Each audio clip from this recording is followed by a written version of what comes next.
thought I was going to give you a testimony, but I don't guess I am. Donna informed me that what I was going to talk about was not considered a testimony, it's considered a story. So, whatever it is, what I'm going to talk about tonight is I'm going to talk about God actually talking to you. And I mean, anybody in here, everybody in here, how many in here have actually felt like God talked to them? I hold your hand up if you did. So I see almost every one of us. It's hard to explain to somebody that doesn't understand because they think you're crazy when you say God talks to you. I've been born again. This second life, I'm 38 years old in it. And in that 38 years, I can only think of two times where I really feel like God talked to me. In that 38 years, instead of growing, I've been mostly a prodigal son. He never took his hands off of me because, as Mark says, if you're born again, you're not going to lose it. You might lose your life, but you're not going to lose your salvation. So, but anyway, there's a little story. This one, I've got two parts, two different things.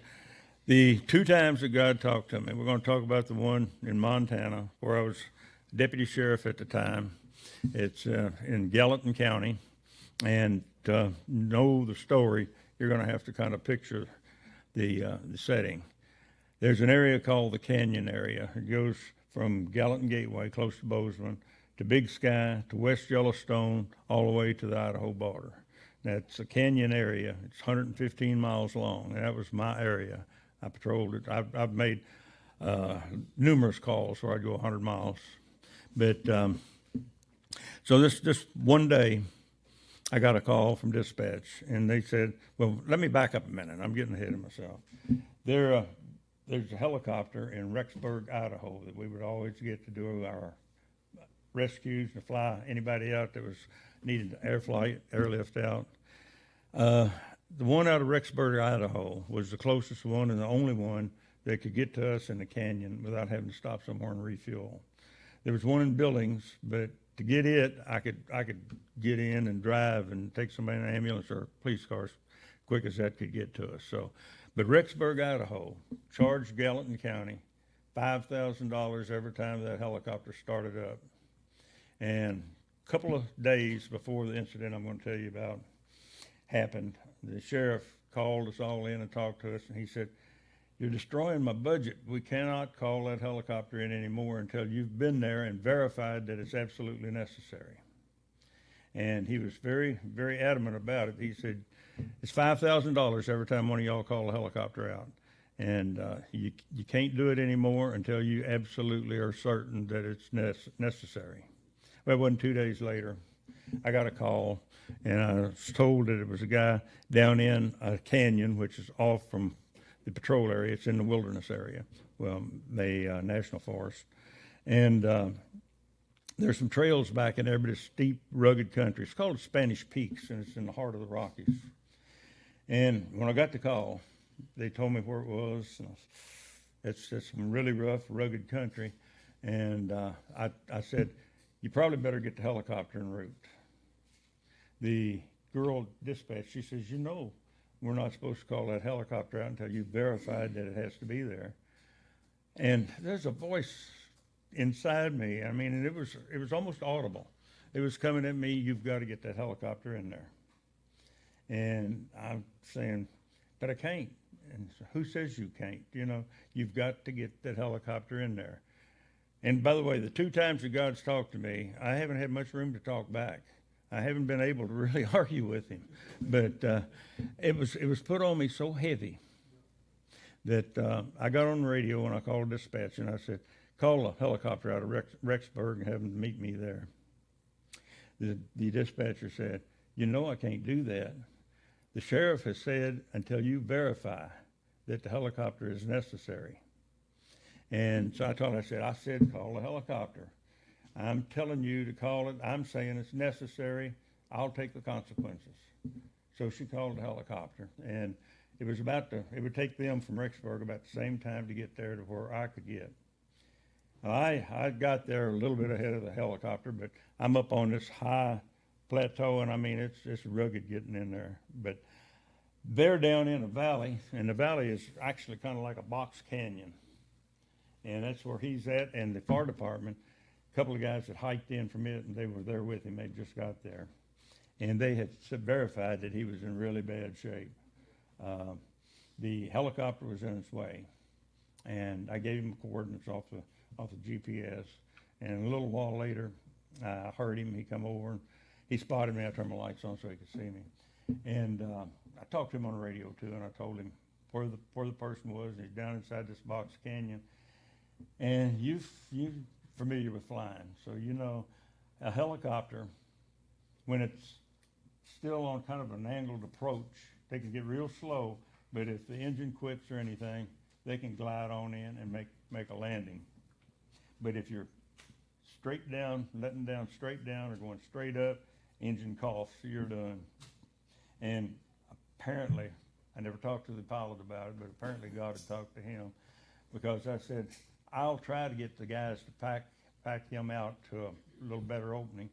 And the helicopter pilot said, I can let down into there. I said, you better hope your engine don't quit. He said, you better hope it don't quit. But he let down, which is unusual. I mean, most of them won't do that. They won't take that chance. He let down from 400 or 500 feet straight down, just hovering down. And they got the guy loaded, got him in the helicopter, and flew him on to Bozeman to the hospital. And they said that he had a ruptured spleen, a punctured lung, a broken fat pelvis, and I'm not sure if he had some other, but he was broken all to pieces. And the hospital said that if he'd been 10 minutes later, he would not have made it. So I know that God put that on me, because I was saying things to the dispatcher that I didn't even realize I was saying. And I'm sure, you know, that God had talked to me at that time. And the sheriff talked to me later too, and he said, did you defied what I said? I said, I know it, and I'm sorry, but I just felt so overwhelming that we had to do that. And he said, well, you better be glad that the guy is alive and that they said that it was that close a call, or you wouldn't be working. So, but that's the first time that I ever really felt like God was. I've had the feeling like, you know, your spirit or your mind or whatever says, you know, I think I need to do this, or you know that it's wrong to do that. But it wasn't like it was like, I'm going to do it, and it's got to be done, and it's nothing you can do, you got to do it. And so that's the first time I ever really felt like that God had really talked to me.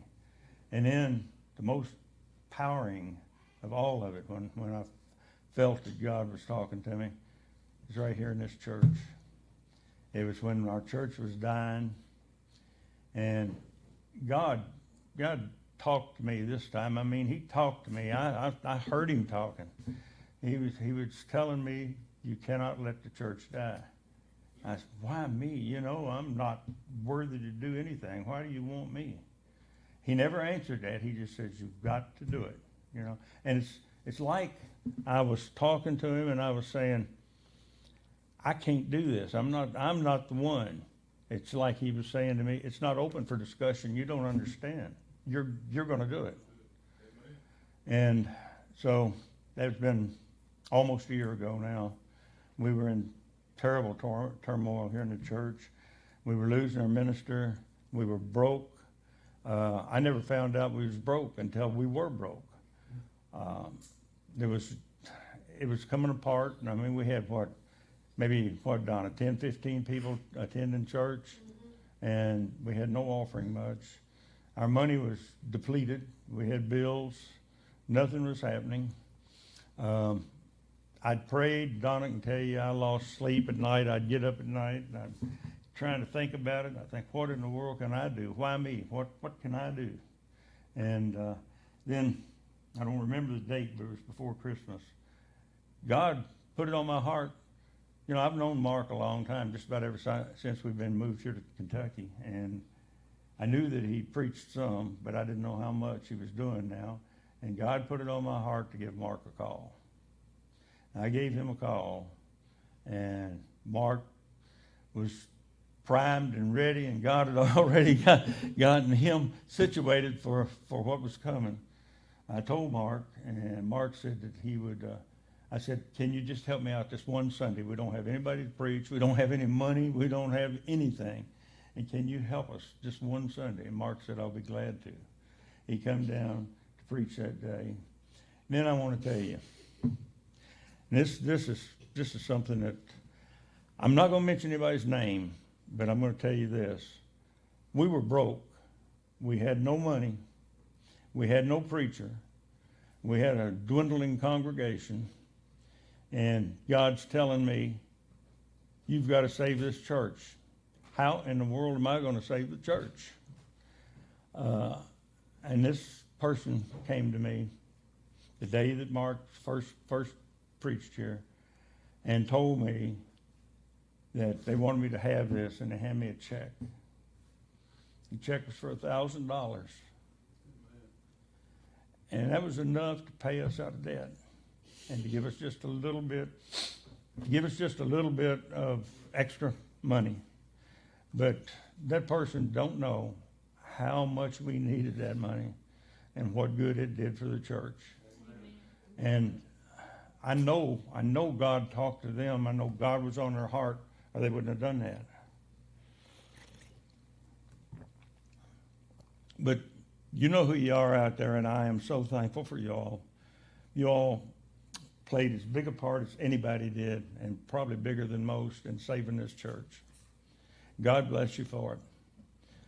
And that's about all my story I've got for you. But those are the only two times I felt like God talked to me. But I can tell you this. If God speaks to you, and if you try to resist him, you're going to realize God is talking to you. I'm thankful for everyone here. Was a little nervous about doing this, but I felt that I needed to, and I felt that I needed to give a little praise where praise was due. And with that, Mark, I'll give it back to you.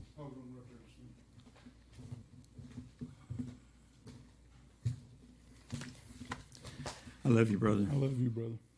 We've been through a lot. Almost airplane crashes and everything else. Almost airplane crashes and bleeding to death. And bleeding, and bleeding to death. Yep.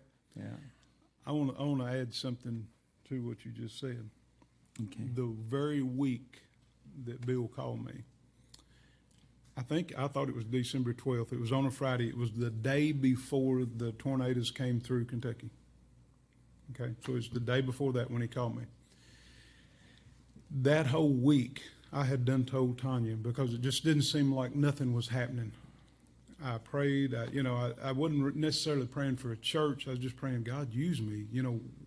You've given me so much knowledge and so much information, and it's so much, I don't know. And I wouldn't do anything with it. I had been trying to buy a church up the road, and it just would not come through. And I told Tanya that week, I said, you know what? I said, I'm going to give all my books, my literature, all my notes. I'm going to give it all to Tyler, and I'm going to help Tyler every way I can. Maybe that's what I'm supposed to do.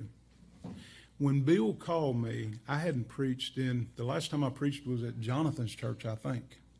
So it had been close to 2 years. And I wasn't ready to preach. I mean, I really wasn't. And Bill called me, and when he asked me, I said, yeah, I'll do it. Never even thought about it. I mean, it was just God had this thing laid out perfectly. I said, yeah, I'll do it. And then, because he was asking about the 26th, I think it was, if I could preach on the 26th. And I said, what are you going to do Sunday? And he said, I think we got it worked out. And I said, if something changes, holler. He calls back, and he says, we don't have a preacher for Sunday. You want to come Sunday? And I said, sure. Never even thought about it. So I came, and what he was talking, when I preached, and I left, and I went home, and I guess some of you guys have been talking. Bill called me up, and he said, Dave wants you to come and be the pastor of the church. And I said, well, I can't tell you anything. I mean, there's no way I can tell you anything like that quick. Got to pray about it. And then he told me about somebody giving the money. And you know me and those chill bumps, or as he calls them, glory bumps. When Bill told me that, I had glory bumps all over me. I mean, top of my head, all over me. The Holy Spirit was up on me. And I said, if they will let me, and I meant the Methodist portion of the church, if they will let me do it, I'll come pastor your church. I knew right then. And if the people had not gave that money, I don't even know if I would be here or not. I don't think the church would have made it even. I They don't think it know. would I have. mean, I hope now they know, because I never really let them know how much we appreciated it. But I think they probably had, well, at least they had a huge hand in saving the church. Well, like I say, I doubt that I would have been here. And you forgot, you lost your piano player and your treasurer at the Oh, same yeah, time yeah, too. yeah. So they were gone, so. The preacher, the piano player, the treasurer, a couple other people. Yeah. Yeah. But God made a way, and looks like we're doing pretty good. I mean, we're just about doubling the number of people we're having on Sunday now. And, you know, at this day and time, if you're growing any, you're doing something, because this is a bad time. We're in serious times. But I want you to know, y'all are my family. I love each and every one of you. And it wasn't a burden. It felt like it was at the time, but it wasn't a burden on me doing anything for the church and trying to make the church survive.